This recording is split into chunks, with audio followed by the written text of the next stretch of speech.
Hello to all the Web3 crypto enthusiasts and welcome to Okto's YouTube channel, your hub for all things DeFi. Today we have a very special video and we are going to delve into the world of staking with our incredible partner Stader. I am your host Minisha from Okto, and before we kick off, I would request you to subscribe to this channel, like this video to catch on all the trends, partnerships, and to learn about all things DeFi, Web3, crypto. Now joining us, we have Vansh Batra from Stader. Vansh, let's reveal you. Absolutely. Hey, Manisha. Thanks a ton for having me here. How are you? Hi. All good, all good. Awesome. So with Vansh, we're gonna really discuss all things Okto Stader partnership. Okto is a new app. We just got launched a few weeks ago, and Vansh has also tried his hands on Okto. So we'll talk about his experience there. So let's begin with introducing yourself. If you could just introduce yourself to our users, our audience, that'd be great. Absolutely. Yeah, so starting with a quick round of intro on my side.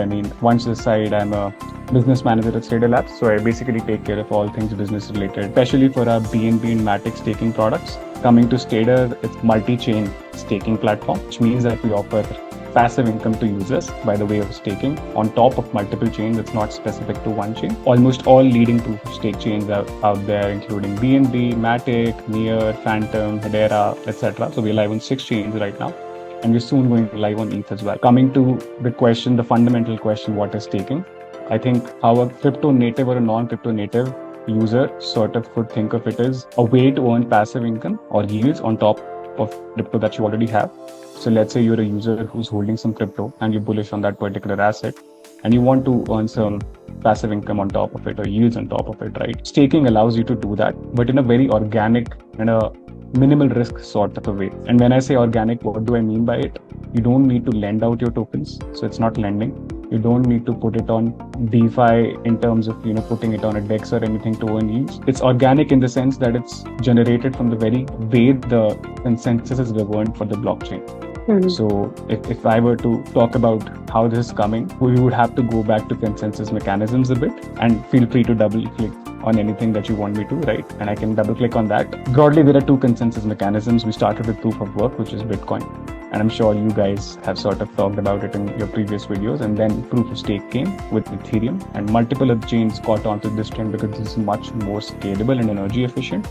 And within this consensus mechanism, the way the transactions are approved and the way the rewards sort of funnel out, that is what staking is. So for every transaction that gets approved on the blockchain, and transactions are not necessarily payment transactions, anything that happens on the blockchain, an NFT is minted, it is transferred, any sort of signed signatures are happening on the blockchain, everything is a transaction, right? So for that transaction would have to be validated by someone, right? And there are validators to do that.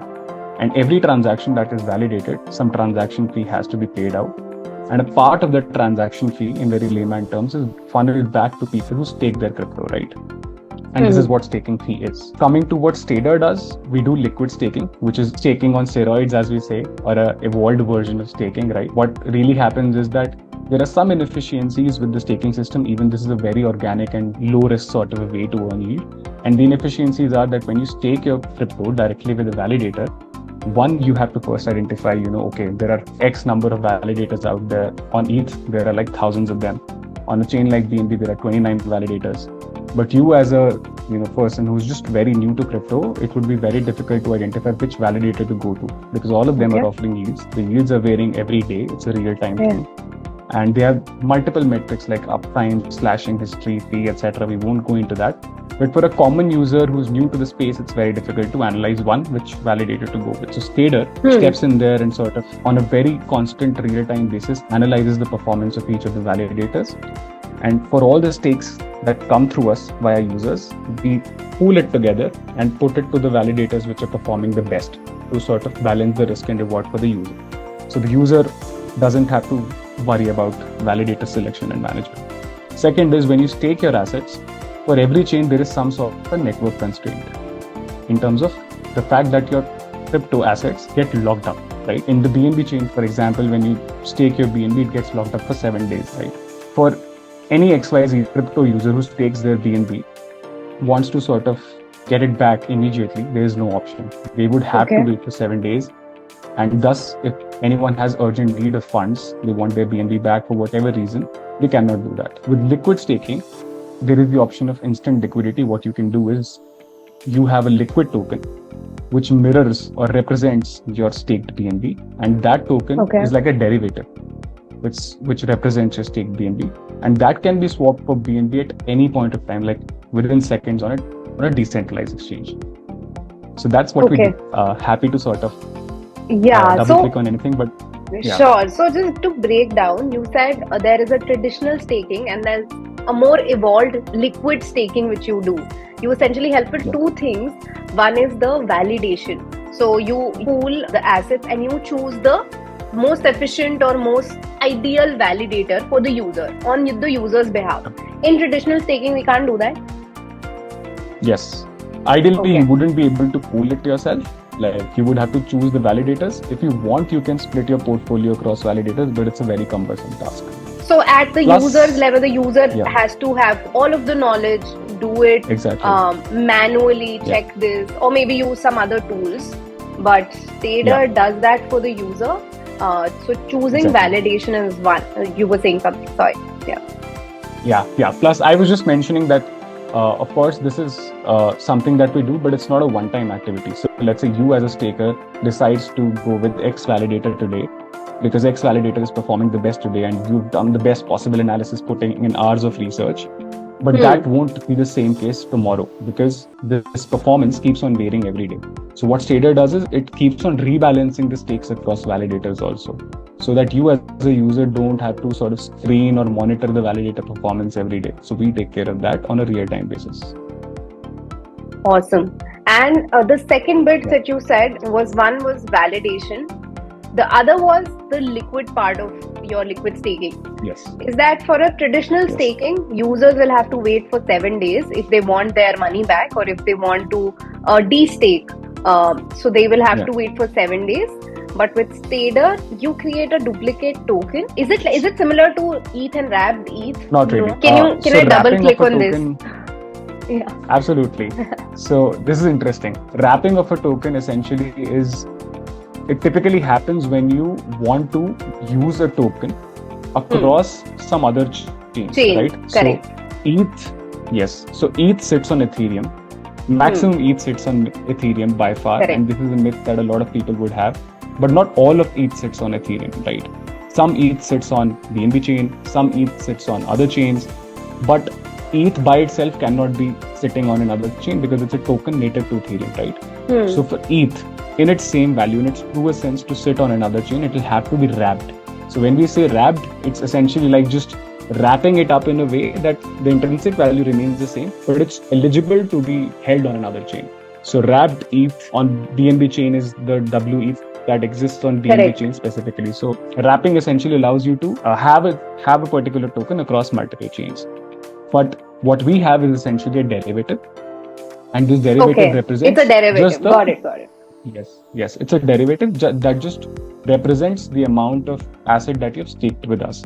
So let's say you come to us, you stake 1 BNB with us, we'll give you the equivalent amount of derivative back, which in our case is called BNBX, right? Got it. And the value of BNBX sort of keeps on fluctuating with respect to BNB. I'll take a very sort of simple example. When we launched, right, this value was equal to 1. 1 BNBX is equal to 1 BNB because there are no staking rewards on day one, right? People have started coming in. So that was exactly the case. This is a case study, not just an example, right? Okay. Now, as users started coming in, started staking BNB with us, staking rewards also started getting generated because we started pooling those funds to the validators and the staking rewards started coming. Got it. Now, this is an exchange rate token sort of a model. The value of 1 BNBX with respect to BNB kept on increasing with time. And today, it's been like close to 10 months since launch, that value stands at 1.064, which means whoever staked with us on day one when we launched has already made a 6.4% gain. And this value continues increasing perpetually. So let's say tomorrow it will be 1.07, the day after it will be 1.08, and so on. So this is how this model works. And this value is getting generated, like you said, from the validation fee, the transaction fee that validators are sort of validating, right? Primarily. Staking rewards Hmm. are a function not just of transaction fee, but several other things as well. But primarily, it's transaction fee. Got it. Got it. Okay, so I think liquid staking is a definitely a more evolved staking. It's faster for a user. So just to understand, when a user, now that Stader staking options, Sing and BNB and Matic are live on Okto, when a user buys BNB, they get BNBX, right? Yes. Got it. Got it. Awesome. When So they stake BNB, they get BNBX. when they stake BNB, they get BNBX, which is the liquid staking token version of BNB. Representing Awesome. BNBS. Amazing. So, talking about the partnership, we had the app live for our beta users who did not see all of the staking options with Stader coming in. So, now what has changed for the users on Okto and what are the new tokens they can see? Sure. From an Okto partnership standpoint, I've seen that the launch has been pretty great, and I see multiple assets being listed on the Okto app. Of course, BNB has already gone live. I think Matic should be going live in a couple of days. Stader integration front. But yeah, broadly, I think the right set of assets have been chosen, and on the BNB and Matic front, we're really happy to partner. Potentially, we'll be integrating on the other assets as well. But yeah, broadly, what I have up until now in my experience really liked about the product is the fact that it's very abstracted for the users. So anyone who's very new to the entire space, for them, they don't really need to understand what liquid staking is or staking is in very detail. Like at a cursory level would of course help, because that would allow you to research which opportunities good to go for. Should they go with DeFi opportunities which are there on offer, or should they go with a staking opportunity like ours? But broadly, what I think is it's very abstracted away, which is good for new users. And eventually, if they want to become degens, as they say, or more advanced in their strategies, they can eventually do that. And the second is that I did also see that, for each of the strategies which are live on Okto, there's a level of risk assessment that is already sort of like a risk score. Is the fact that it's very abstracted for the users. So anyone who's very new to the entire space, for them, they don't really need to understand what liquid staking is or staking is in very detail. Like at a cursory level would of course help, because that would allow you to research which opportunities good to go for. Should they go with DeFi opportunities which are there on offer, or should they go with a staking opportunity like ours? But broadly, what I think is it's very abstracted away, which is good for new users. And eventually, if they want to become degens, as they say, or more advanced in their strategies, they can eventually do that. And the second is that I did also see that, for each of the strategies which are live on Okto, there's a level of risk assessment that is already sort of like a risk scorecard which is shared for each strategy. So for a user who's new to the space, it does give them some sense of what is the risk level. Is it low to mid to high?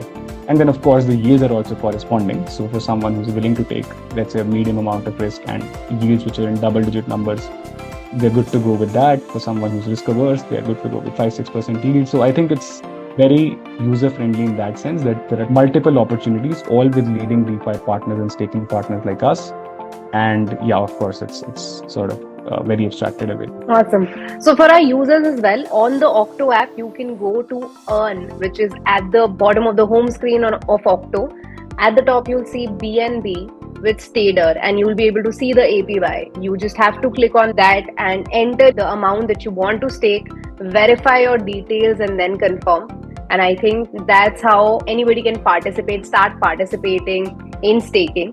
Moving on to, like you said, for a user, what's happening at the back end? Should they understand liquid staking if they want to be degens, if they're curious? I mean, it's good, but at the end of the day, an investor should be able to make good investments. So that's all they care about. And part of being a good investor is to know that wherever you're putting your funds, they're safe. Talking about the safety measures, how does Stader ensure that the funds of the investors are completely safe in that regard? Just a couple of milestones before I get down the security rabbit hole. To start with, I think the platform itself is battle tested, right? It's been tracking at it for more than a year now, been live on multiple chains. If I were to talk about BNB and Matic specifically, because that's what we're starting out with, BNB's been live for more than 10 months, Matic's been live for more than a year now. So that's some testimony to it. To add on to that, I think close to 4,000 plus users take BNB with us already, and close to 12,000 plus users take Matic with us already. And at an overarching level, Stader overall, 40,000 users till date have staked with us. So, and this is a mix of retail users, high net worth investors, and institutions as well. So broadly, almost all user segments, right? And again, crypto native and crypto legions as well. So broadly, that's about the fact that the platform's been battle tested and it's been here in the space. But yeah, broadly, I think security is paramount for us, and we knew that from day one, and we've been taking action in that direction since day one. To start with, the idea in this space is, since this is a smart contract based solution, it's non-custodial. The idea was to first get the smart contract audited by prominent auditors in the space. So for BNB, it's Halburn and PeckShield, some of the prominent auditors. You can check them out on Twitter. For Matic, it's Immunebytes and Halburn. So those are some of the audits we have in place, and similarly for other chains as well. Other than that, the smart contract code itself has been reviewed thoroughly, has been tested. In case of BNB especially, it's been reviewed by the BNB chain itself. The code review is one of the first, most important things which we have sort of taken care of. Other than that, I think a major reason why exploits happen in the smart contract world or in the decentralized space where people interact with DeFi or smart contracts in general is because there is some sort of compromise with keyman security. Now, what is keyman security? It is essentially if there is some sort of a vulnerability in your code or the fact that you haven't managed your private keys properly. So if your private keys are lost, the contagion can start and things can start being used. In our case, we have a multi-sig. Now, what a multi-sig account means essentially is that for any threat to materialize, right, it will first be alerted onto us because we have on-chain security tracking measures. There's a partner we have called FOTA.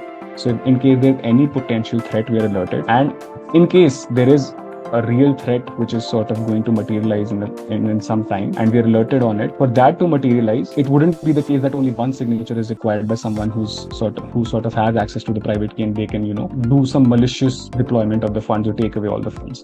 So multi-sig essentially means that multiple signatures are needed for any changes to be made to the smart contract or for any changes to be made to the dealing of funds, right? And this is an internal plus external multi-sig. I won't go into the details of it, but what it essentially means is that it's not, again, internally completely in the hands of Stader. So there are some external parties also who are controlling this multi-sig. Some of them are prominent investors, right? If anything has to happen, if there's any malicious intention by any player internally, they alone cannot do anything because multiple signatures are required for any changes to be made. Now that is one, and then we have a time lock also in place. So those key things, one is thorough review and testing of the code, 2 is successful independent audits, and 3 is keyman security. Those are some of the key features, and apart from it, we also have a bug bounty program. This is very, very familiar in the Web2 space also. Whenever a new product is launched, which has a code behind it, bugs typically may be there in the initial stages, right? So we have a bug bounty program up to $1 million. We're that confident of our smart contract code. So if anyone who identifies any critical sort of a bug can get up to $1 million from us in bounty. So yeah, those are some of the key measures that we have in place for ensuring security. Sorry to interrupt the video, but I have an amazing news. With this Okto Stader partnership, Stader is providing boosted return opportunity to all our Oktopians, which means that starting 13th of May 2023, every day that you hold on to the Stader staking tokens, that is BNB or Matic, on our Okto app, you get an additional 2% APY on top of your regular returns. The best part is this return is calculated daily and is paid out to you in your Okto wallet on the 30th of every month. This is a limited period offer and is only valid till the 11th of August. So hurry up and check out the staking opportunities by Stader on the Okto app. I think that's super impressive, and the fact that anyway smart contracts by its design is immutable, and on top of it you have so many layers. There's almost like a bounty program, which is kind of a challenge. that is sounding very cool. So that's great. Now coming to, I think you have used Okto. How has been your experience? Did you like it? I mean, that's an open question. No, absolutely. I think the execution, as I was mentioning earlier, has been great. I really like the app, especially were to go back to my initial days when I was new to the Web3 space. I realized the importance of the abstraction that Okto has sort of executed, and I think it's really great. It's very simple to use. It's very intuitive. Investing can happen here in just a couple of clicks and in a couple of seconds. For a new user, it's not really important to sort of go down the entire rabbit hole of which strategies to go with, because you guys make it easy by informing them of what risk level does the strategy carry, what is the indicator yields, etc. So that's one which is user friendliness and the level of abstraction, and 2 is the breadth of opportunities that you guys have. On the risk reward spectrum, it's almost covering all sorts of strategies. So there are low risk, high risk strategies, there are low yield, high yield opportunities. So I think it's very user friendly in that sense that there are multiple sorts of investors out there, right? Not everyone is risk averse, not everyone is sort of willing to take high risk. Correct. And some people are willing to be taking low yields as long as the risk is near zero, while some people are willing to risk some of their assets as long as the yields are double digit. I think Okto is taking care of all of that, and it's up to the user what strategy do they want to go with. So that's really interesting. Yeah. I think we've consciously ensured that there's something for people who are just starting, because there are so many of them, right? There are a few degens, but there are a lot of new investors who are really good investors that just don't understand the new space of Web3 or are just starting out. So of course there are the high risk, high yield opportunities as well, but ensuring that there's enough visibility to the low risk, easier opportunities, like staking is one of the easy features. I would personally tried using it. That's one of my favorite. Single token, you can simply stake it and forget about it and just see your returns. So what is your favorite feature on Okto? Broadly I'd say the very fact that just a couple of clicks to sort of execute the entire transaction, and it's user friendly. I've seen a lot of apps in the space, but primarily I think the issue that I've seen is that the level of abstraction is not there to the mark, and which is what is sort of a hurdle in some sense for mass Web3 adoption, which I think Okto is tackling very well. Awesome.